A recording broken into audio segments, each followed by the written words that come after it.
Okay, folks, I recorded a video the other day that was long and distinguished, all about how to fix this kind of problem. This is what's known as pre-ignition.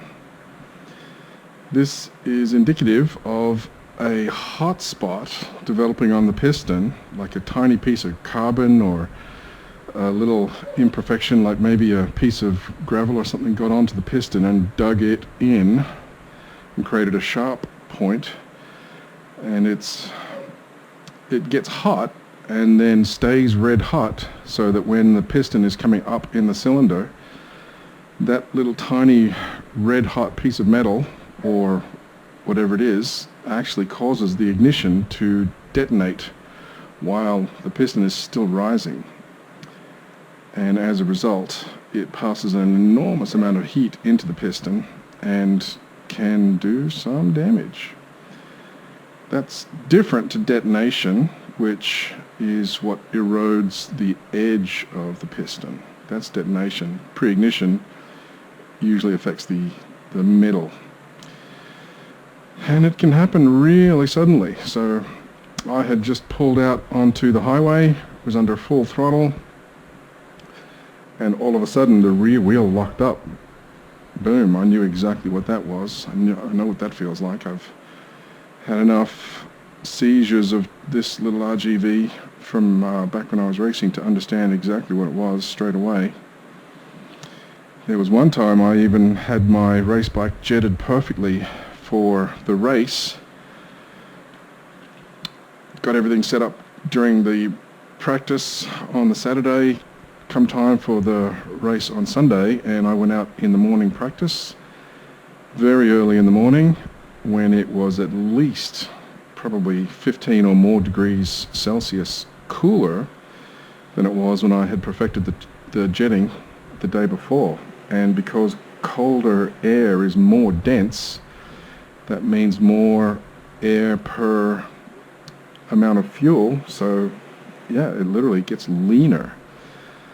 And as a result, I seized my engine on the first lap of the morning warm-up session. Yeah, so it's just that a matter of hours can make a huge difference in jetting and jetting requirements and mixture ratios. So anyway, this was a relatively minor seize. I recorded the whole process of removing this cylinder and replacing the piston with one of these. Here is a Wiseco piston. I'm not even sure if it's actually forged. It might be, I don't know. I don't see anywhere that it says that it's forged. But anyway. Doesn't... I'm curious. But anyway, yeah, suffice to say, recorded the whole thing, got everything bolted back up together, started it. It was running beautifully, and I messed up the camera angle. So it was all unusable. Anyway, I thought what I might as well do is, seeing that I've swapped out the upper cylinder, I will do the lower. And the lower is actually quicker.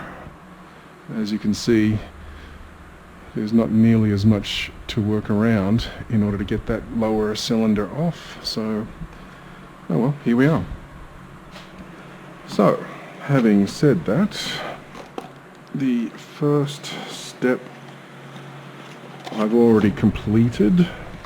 I just drained the coolant and spilled just a little bit. It's still dripping slightly. Here's my gasket set, and the base gasket, this one, I am reliably informed is the same on the SP as on the standard, but the head gasket, this one, is different. Now, when I was doing this in the olden days, almost 30 years ago. Good Lord. Am I really? No. Yeah, we would often not even take the cylinder head off the cylinder and just leave them in place. So I will do the same again. Again actually. Alright. So let's clear up a few things and we'll get started. So I will start by dropping out the lower exhaust. I hope this fan isn't too loud. In the last couple of weeks we've gone from snow apocalypse here in Texas to starting to look a little bit like summer. So yeah, the fan's running as a result. Okay. Yes, so we have a track day scheduled for Monday. It is now Wednesday. Unfortunately, I ordered a complete new fairing set for this machine 3 months ago. And I guess, well, the seller is saying, due to COVID, it is still on a boat somewhere. Who knows? Maybe it's due to COVID, maybe it's due to Bodie McBoatface getting stuck in the Suez Canal.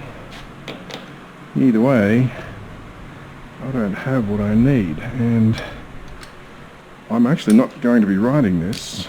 Dawn will be riding it, because her MV Augusta over there is just a fraction too tall for her, which causes her no end of grief because we spent 12 months restoring it.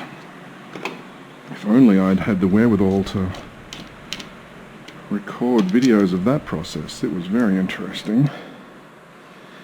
I don't know if I've mentioned this before on this channel, but she bought that after it had been sitting in a shed for I think 7 years. My God, these are heavy. All that internal baffling.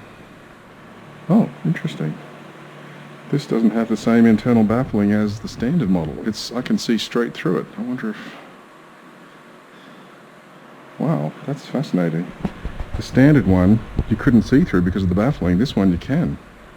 So again, there's the difference between SP and standard RGV. Wow. Okay. Very interesting. Oh, and by the way, here is the spark plug that's left after that pre-ignition event. My local auto parts store didn't have them in stock, but it didn't take long to get them. Anyway, yeah, so she and I worked on that MV Augusta for a better part of a year. Spent roughly the same amount that she paid to purchase it on parts, and now have a really fun little track machine. Unfortunately though, while it does run brilliantly, it sounds fantastic. It's got an aftermarket titanium exhaust system on it, which is of course one of the reasons she wanted to snap it up.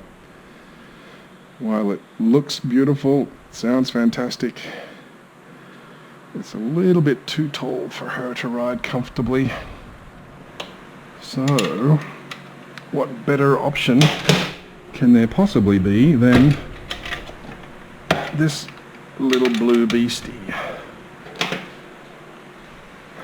She can sit on this flat-footed with no drama at all. Come on. So she'll be riding it at the track.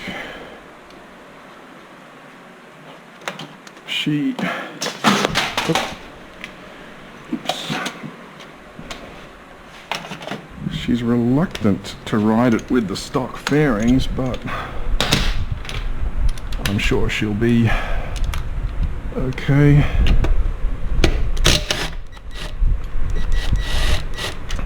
The biggest problem with dropping a bike at the track is doing so in the pits, and the biggest reason to do so in the pits is because you can't put your foot down. So we won't have to worry about that problem. Anyway, so yeah, we have a track day scheduled for Monday. That's one of the local dealerships has their biannual event. Dawn will be a customer I'll be coaching. It was at the fall event that I had a student who was very tenuous about riding at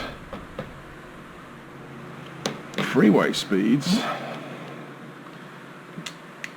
let alone track speeds, and also hadn't spent enough time on a bike to really understand the sensation of leaning. So I took her to the skid pad, sat her on the back seat while I rode her bike from the front, and gave her an example of what it's like to feel a motorcycle leaning, and she loved it.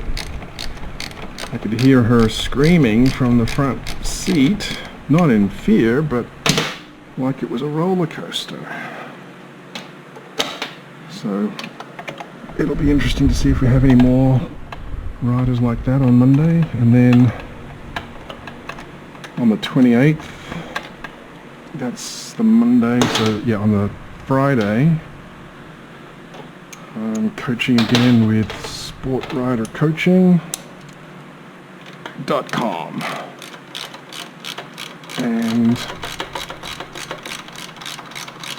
that's at Eagles Canyon instead of Crescent, which is the Eurosport Cycles event. That's Crescent.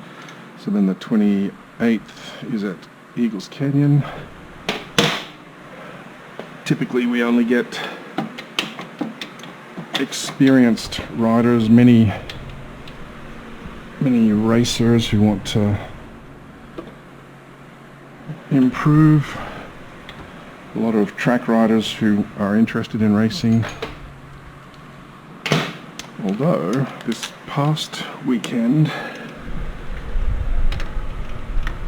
I actually had a female rider who was brand new to riding.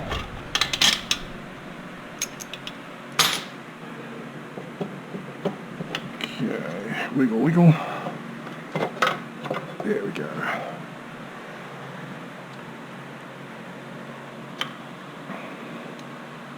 Well, it's corrosion from the coolant. That gasket's going to come out. Got replacements right here. I'll clean that up before I put it back in. And yeah, it's in decent shape. Might save it for emergency purposes. Very heavy.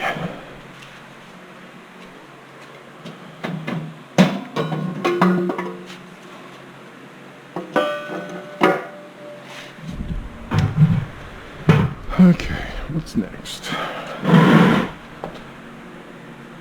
Whatever you do, after you remove these, do not forget to replace them. Actually, I'll get some light on the subject.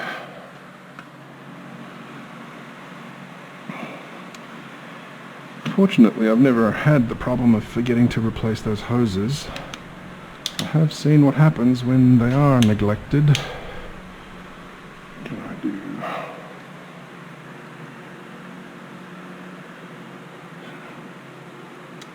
Again, that was an interesting experience way back in the day in the early 90s, early mid-90s. It wasn't at all uncommon to have a seizure during the morning warm, or during the practice on the Saturday, and then have people work on their bikes overnight. It was very common. It didn't always work well, didn't always end well, but that's a great way to learn. Okay, I need to...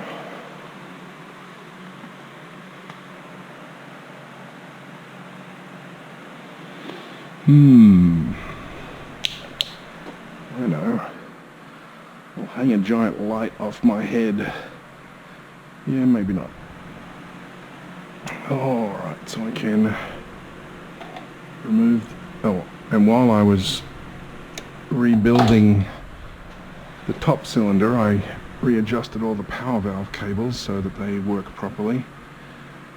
If you take a look under the seat, there's a single grey wire. If you ground that out with the ignition on, the power valves cycle through their full range, just so that you can see if they are working properly. There's some little alignment marks here and over there to show you how far it should move, and these were not.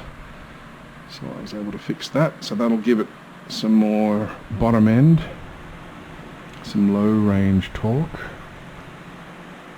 and okay, we've got 10, I believe.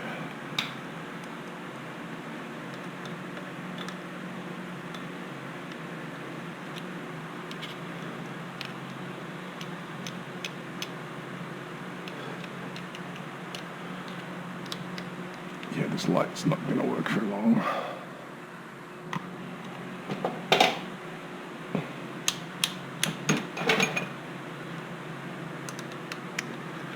Alright, so what else is happening? So Dawn will be riding on Monday at Crescent with me. I'll be on Storm and Norman, my Ducati V4.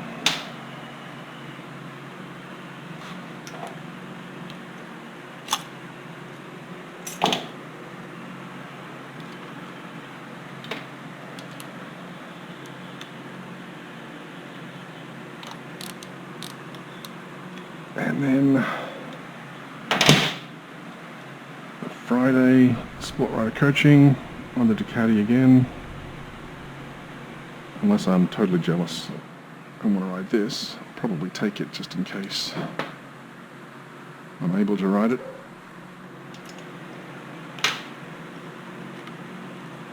There we go.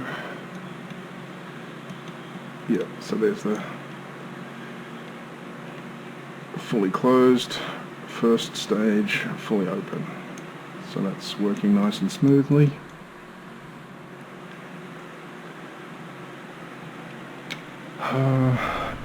Yes, I suspect I will want to take this and do a few sessions at Sport Rider Coaching, SRC. And then after the 28th, on the Monday, we have a ladies only coaching day scheduled.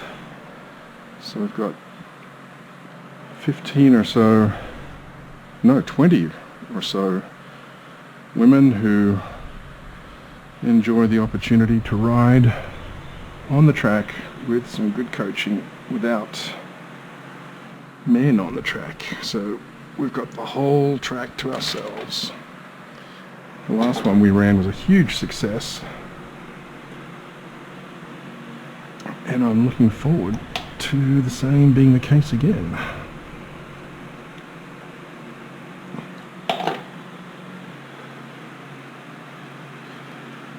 We get people come from,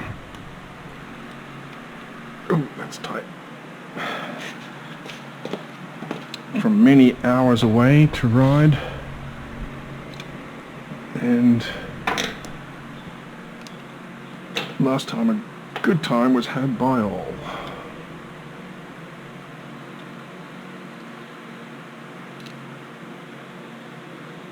These batteries are getting low.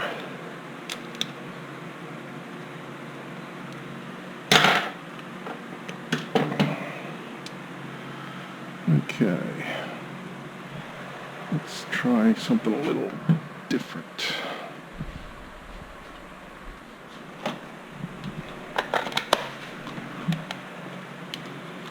This might not be diffuse enough. Anyway.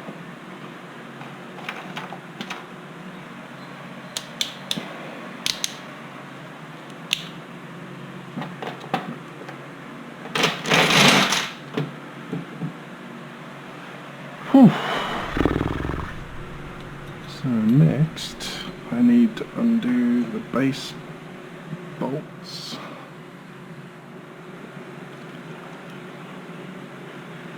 Now, one thing that was interesting about riding this thing again for the first time in decades, or one of these things again for the first time in decades, was remembering some of the little tricks we used. Because when I was riding this as hard as I possibly could, it was always the upper cylinder that seized first. And in an attempt to stop that, one of the guys we knew who also had similar problems did some research and found that if you restrict coolant flow to the lower cylinder, which just gets a lot more airflow because it's closer to undisturbed air, if you restrict the coolant flow to this cylinder head, it increases coolant flow to the rear cylinder head and can help to balance the temperatures so that one doesn't get as hot. Oh, sorry, doesn't get hotter than this one. So we would put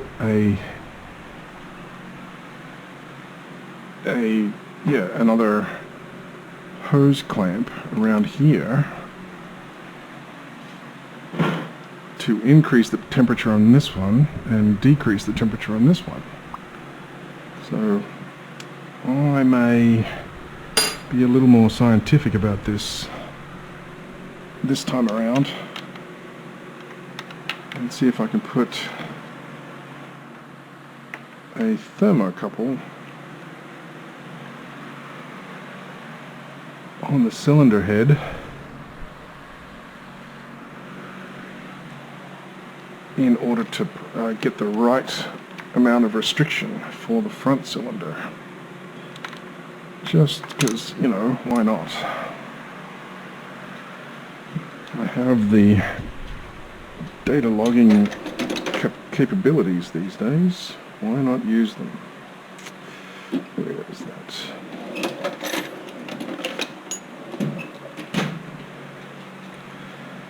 Alrighty.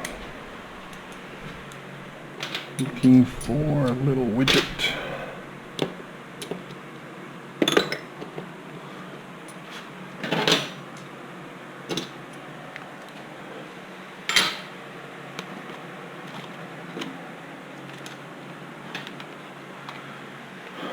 Oh, and look at this. This is one of my early college projects. A carbon fiber foot peg bracket.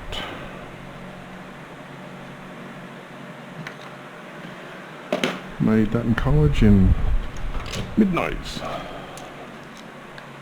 Hello. Hello. What you doing? I just called customer service number for TSC asking things what's going on. Yeah. And she's like, I don't know, this is weird, they don't have a tracking number or anything, but it does say it's supposed to arrive today. I'm going to have my freight department research it, and they'll get back to you probably either tomorrow or Friday. Yeah. Oh well. Good thing that we're able to work from home. It sure is. If I was a customer who had purposely Stayed home. and taken some time off or done something and then they didn't show up, I'd Yep. be really pissed. Yep.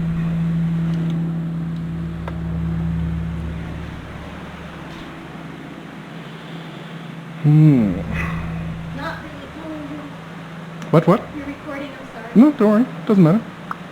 Now I get to show. Right? Sorry? You can edit it, right?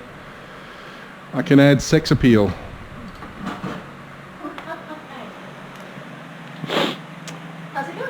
Good. I've spent like 90% of the time out here rearranging and clearing up some space and getting stuff ready, and literally I've done 1, 2, 3 bolts plus the fairing, and now I'm about to do the last nut holding the cylinder on, and then the whole thing will drop out. Good to go. Yep. All right. Well, I'll leave you alone.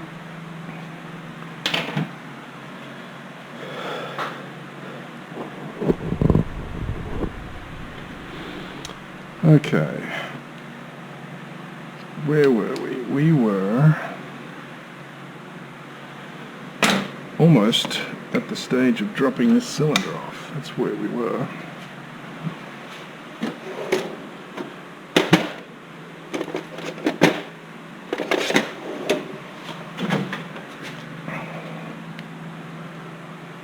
So, upper coolant hose.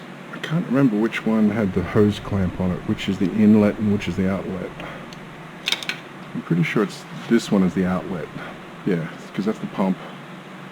Comes out of the radiator into the pump and then straight to the 2 cylinders.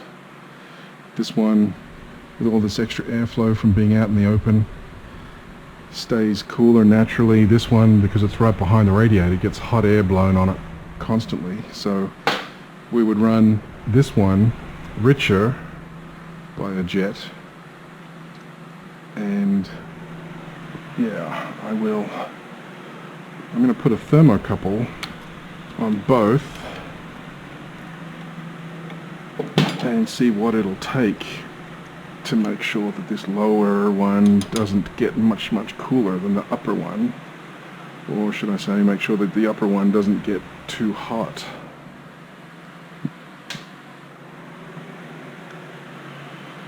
I've been researching some fuel injection systems, the results of which will be shown in a series of videos that will be forthcoming. But many motorcycles have a temperature sensor in the radiator to measure coolant temperatures, but that little Husky has a temperature sensor in the coolant right on top of the cylinder head. It doesn't measure the temperature of the coolant at the radiator, it measures the temperature of the coolant in the cylinder head for a more accurate reading, considering that engine puts out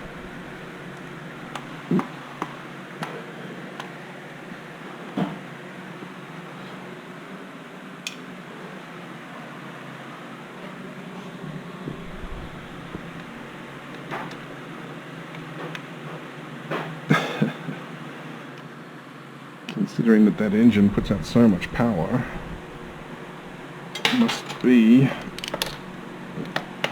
a good idea.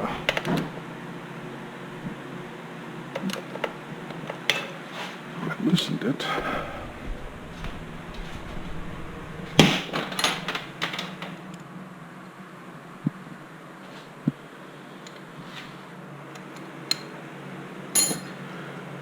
All right. So that was pretty easy. We did 1, 2, 3 bolts on this side, plus these, and a clip.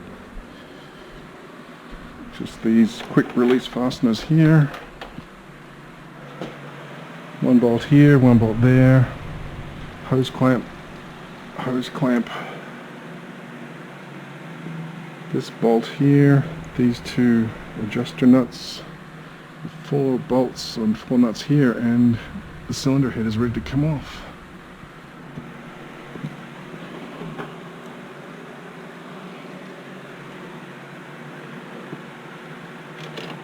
That's the joy of working on 2 strokes.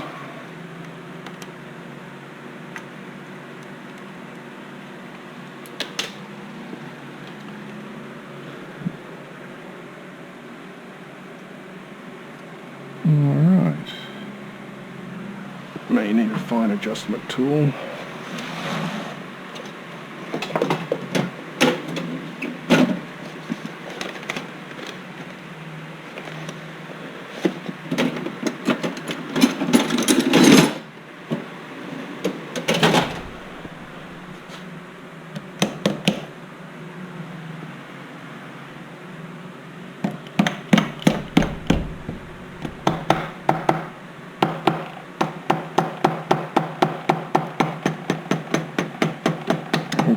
So the piston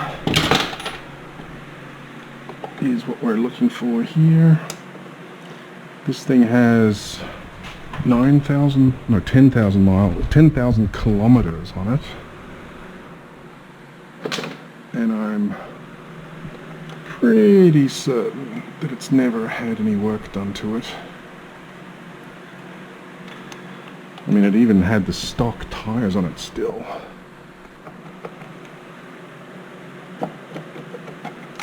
There we go. Alright, there it is. Clean.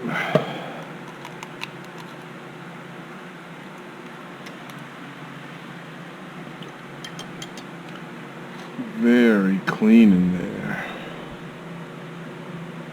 Still see the cross hatching, a little bit of wear. It's not unusual for 10,000 Ks. A lot of cross hatching, very nice. And there's the power valves in action. That's idle, that's mid-range, and that's full throttle. It changes the height and timing of the two-stroke exhaust. So as a result, it still gets good top end power with a port height positioned like this, but then gets much better low end power with a port height like that. And of course this is all the transfer area, because you've got to remember with a two-stroke you get power not from wider pistons, which gives you more valve area. In a four-stroke you get more power from a longer stroke, because that's where the valves are in a two-stroke. They're in the side of the cylinder, not in the top like a four-stroke. So four-strokes have big fat pancake sized combustion chambers. Two-strokes need long skinny thin pistons with a long stroke to get good valve area. Okay, that cylinder's in really good shape.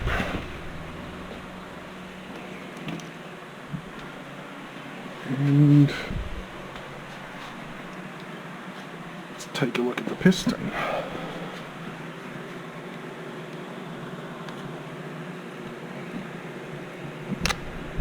And I'll save this and measure it as well, just in case.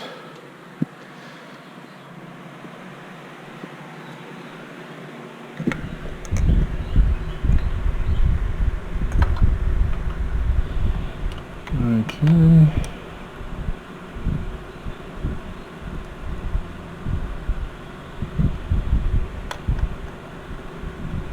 Looking pretty clean. Could be, I mean, that's a conservatively jetted piston.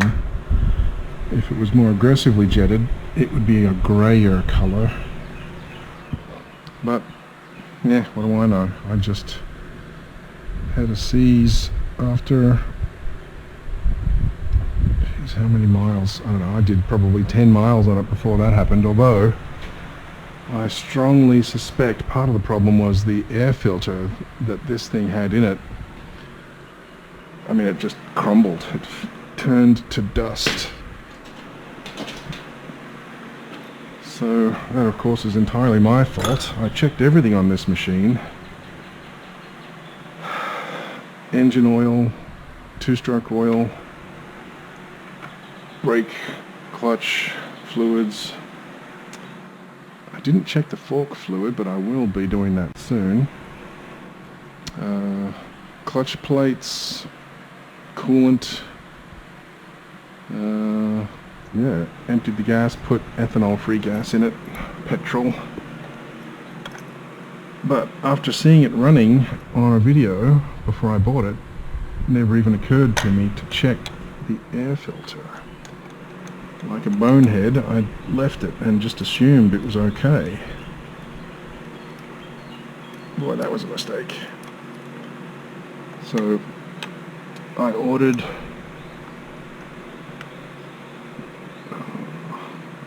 I wonder if that's the way the factory does it. Ordered replacements from England.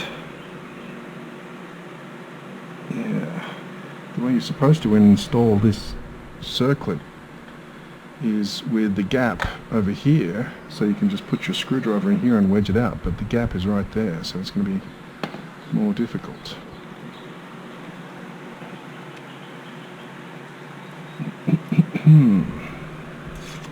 Let's see if I can come at it from the other side.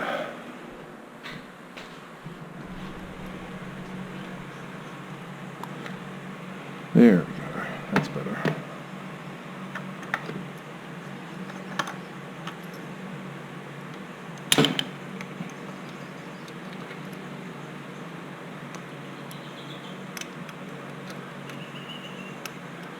Okay, and these are the ones that you typically find in the corner of your garage when you're moving house.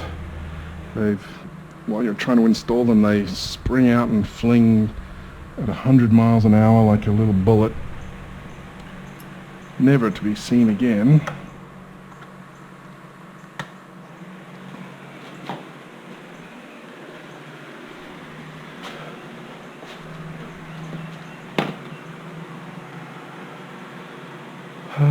This one. Okay, got this. And I just ordered a piston pin puller.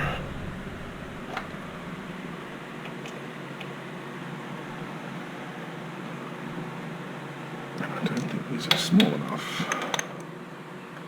Yep. Let's see, what can I use?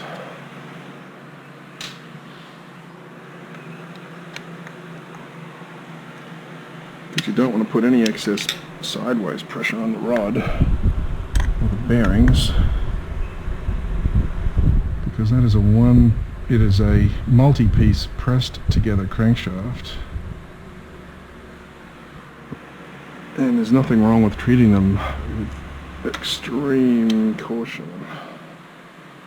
There we go. Alright, so yeah, that's a pretty healthy piston.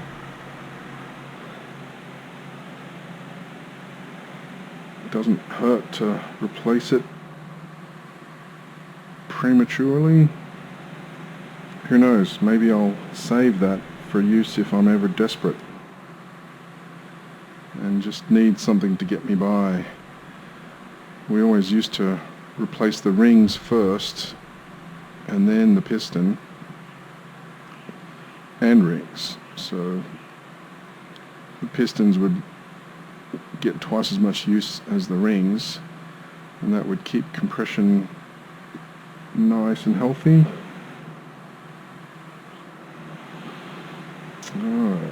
So what we need to do next is, of course, that little arrow points to the exhaust port. What I'm going to do is I'm going to stop filming, I'm going to clean this up, and I will size the rings to the piston. What do you mean by that? Says many people. The rings that come with these pistons are too big. With this upper cylinder, it was blatantly obvious that the piston ring, the edges touched. That is not good, because as we all know, when metal expands, when metal gets hot, it expands. So if you've got rings that are touching even when they're cold, when they get hot, they're going to start to expand and just bulge out too much. There needs to be a tiny little gap. I think it's 0.004 per inch of diameter or something like that. That's the rule. And I had to trim the two rings on the last one, so I will install the rings on this one. I'll measure it with a feeler gauge.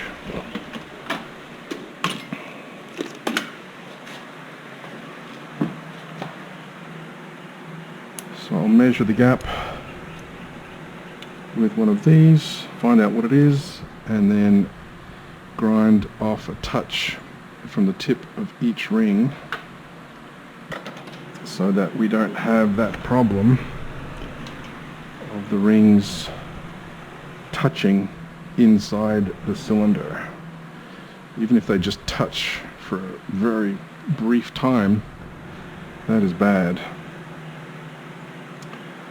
Okay, so yeah, I will grind the rings, I'll clean this off, and then may have to stop for dinner actually, and get back to it tomorrow.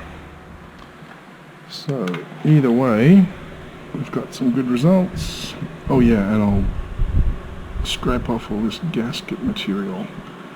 I'm sure no one wants to see me do that, but I will not use a sharp steel knife because aluminium is very delicate, and I don't want to compromise the gasket sealing surface. And I didn't even think to get some more of these needle bearings, but they're in good shape. Okay, so yeah, we will get back to it later. I may upload this one and have part 2 soon after.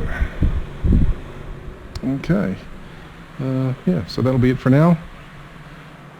If you have any questions, I will do whatever I can to answer them, either in the comments or, as people have been doing a lot, just send me a direct message through YouTube or add me on Facebook. Happy to help out wherever I can.